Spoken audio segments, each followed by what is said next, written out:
ಸ್ನೇಹಿತರೆ, ಇಲ್ಲಿ ಕಾಣ್ತಿರುವಂಥದ್ದು ಎಲ್ಲ ರಾಜಸ್ಥಾನದಿಂದ ತರಿಸಲಾಗಿರೋ ನಾಯಿ ಮಾಂಸ. ಈ ನಾಯಿ ಮಾಂಸನ ಮಟನ್ ಅಂತ ಹೇಳ್ಬಿಟ್ಟು ಪ್ರತಿ ಹೋಟೆಲ್ಗೂ ಸಪ್ಲೈ ಮಾಡ್ತಾ ಇದ್ದಾರೆ. ರೈಲ್ವೆ ಸ್ಟೇಷನ್ ಹತ್ರ ಇದೆ. ಇಲ್ಲಿಗಲ್ ಆಗಿ ತರಿಸ್ತಿರುವಂಥದ್ದು.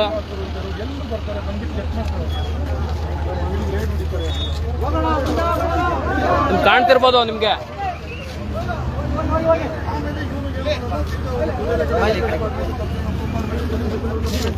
ಸ್ನೇಹಿತರೆ ನಮಸ್ತೆ.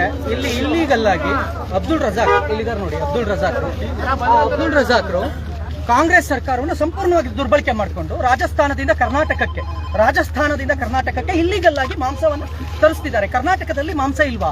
ಇಷ್ಟು ಮಾಂಸ ನೋಡ್ಬೋದು. ನಿಮಗೆ ಅಲ್ಲೊಂದು ಮಾಂಸ ಇದೆ, ನಿಮಗೆ ತೋರಿಸ್ತೀನಿ. ಅದೆಷ್ಟು ಗಲೀಜು. ಇಲ್ಲಿ ಎಲ್ಲರೂ ನೋಡಿದಿರಲ್ವಾ?